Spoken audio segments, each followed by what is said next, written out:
Hello there, happy Sunday. My name is Julian the Akinsoji, and this is the activation chat. Okay, let's get out, and it is day 2. Today we're at Joe Playa Park in Ocean Township, my hometown, and today I didn't go to church this morning. That's the first thing that comes to mind. For me, I feel like sometimes I need to cleanse away from that. In a way, not cleanse, but detach from it.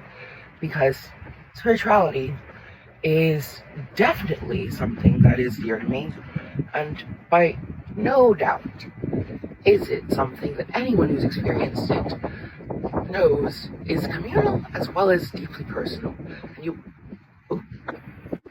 cannot have either without the other. It was a bit of a moment for me and my mom this morning, who is devout in the best way. And it was basically just, she was questioning why I didn't go to church this morning, why I wasn't going to go to the church this morning.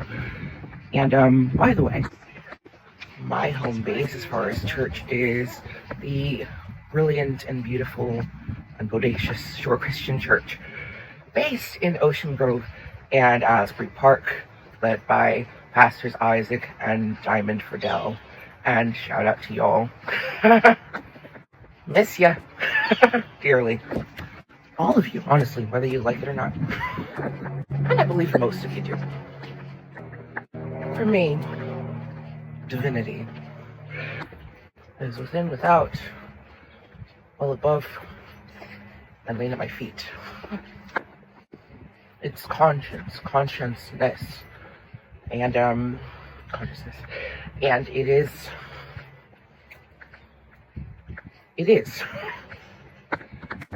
and that's what's so difficult about it. What is? Like, of course, yes, here in the park. I'm here in the park, you see. Yes, there's trees and grass and myself and my jacket and my capacity to speak on it all, and my capacity to speak on it all by way of my processing it all. That all is. But yet, we feel need to typify beyond that and say there's a sort of transcendence. And yes, I suppose there is, because I will, not always be. And yet this will persist. And yet also, all that I ever contributed will leave a lasting impression, whether minute or school, on this realm, this world that I've inhabited for so long and will for longer. I'm going to attribute it to God that I even began this video journal on here, starting yesterday, because it wasn't a conscious effort to produce that thought or his vision to have such a thing to do. It just came to me, and I decided I pay attention to it, whether voluntarily or not, and as a result, now I have a project to work on, and it's really been gratifying thus far. Only day 2, but still, I think there's great purpose to that. And I think in that, the function, the form, the order amid the seeming chaos, that is what we attribute to God. I don't have many Bible verses. This bracelet I'm going to show you in a second. Like I said, I'm going to show you it's already on my profile, but right here. It says, oh wow, it says clarity. And on the back is Isaiah, it's upside down, but Isaiah 30:21, you make that out? And that Bible verse describes, in gist, that you might either take the right path or the left path. Either which way, that path is yours. And I'm paraphrasing deeply, but basically, whatever path you take reveals of you the life you make. That's basically it. It's kind of like Schrodinger's Bible verse. It takes you to either this way or that way, depending on what actually happens.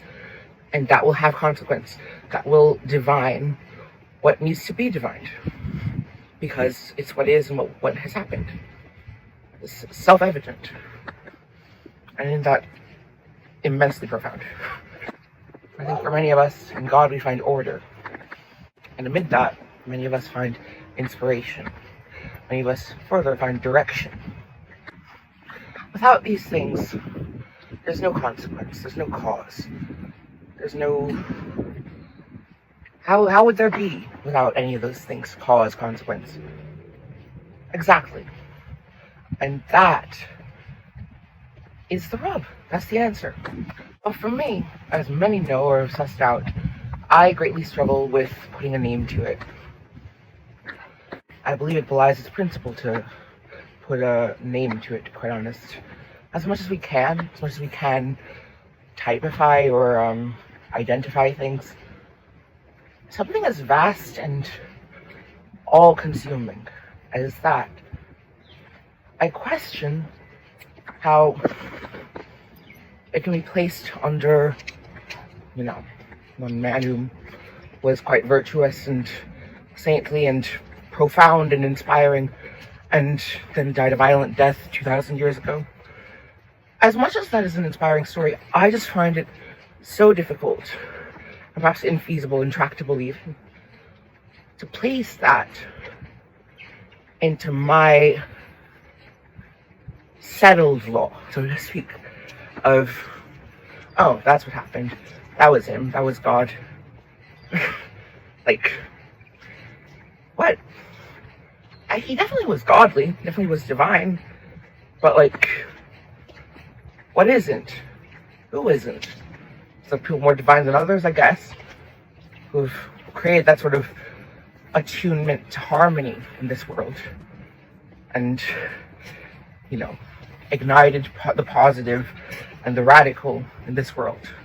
That is definitely present in the man I'm speaking of. But I see a similar spirit in many of the people I laud, idolize. Whether it be Madonna or Maria Callas or Lady Gaga or I'm a bit of a pop nut, yes, or Michael Jackson, leave that alone, or Marlon Brando even. Like, people who have been just such vanguard. Mariah Carey, so many M's, I don't know why. Messiah. And then Farmer, I don't know. People have Kate Bush, distilled themselves into someone who really is sensible in a way that is not just taught, learned, yes, but also found within oneself and then cultivated. The main thing with Jesus is that supposedly he was perfect and had done nothing ever wrong. But then he had, if you read like the book of John or Matthew, the Gospels, you'll notably find that he was shockingly proud about himself. But it's often not described as pride because he was what he was speaking of. He was that good. And that, to me, is insane. And with that, I question whether it's falsifiable. I question its falsifiability, its provability. Yes, he died. For us, I guess, for them. But, he was around in a certain specialized region in the world. I just find it difficult. And maybe it's not the place right now for me to discuss theology and everything. I want to discuss more so where I sit with it. I also want to discuss using the bathroom in this wild area where there's no porta potty. I hate porta potties. Anyway, being candid here. That's why I'm kind of frantic at this second. God's trying to move something in me for sure. But God is an English word. Dieu is a French word. Gott is a German word. What's the word in Russian? I've forgotten. Bog. Bog is a Russian word. They all mean the same thing, same entity. But what God is is, if God is all, then what is God? It's like, to be all encompassing is like, of course, he did all good, he did all things good for us, you know. But it's like, where is that coming from? And who is it assigned to? Who gives us the right to assign it to that person, that entity? It's like all entities. Anyway, he's not a god of confusion. Ooh, this is a good time to talk about my exchange with a good friend of mine who is a youth pastor at a Christian church, who is brilliant, and I really admire him a lot as a person. A lot of people do. I asked him actually about that exact idea that a friend of mine had discussed with me, and other people have mentioned too. God is not God of confusion. He clarifies. He shows the way. And if we lean on to our understanding, we'll find greater truths beyond our own mess. Fair enough. Be still. So I asked the youth pastor, is the truth simple or is it complex? After having received some Bible verses from him, such as, I'm going to put out, I think it was 1 John 14:6, I'm the way, the truth, and the life. No one passes to heaven without going through first going through me. I'm so good at this one. No one comes to the Father except through me. That was a quote from Jesus, yes. I asked him after that, after him saying that God is not a liar, he's not confused, and that he is the truth, and thou be clarity, everything, etc.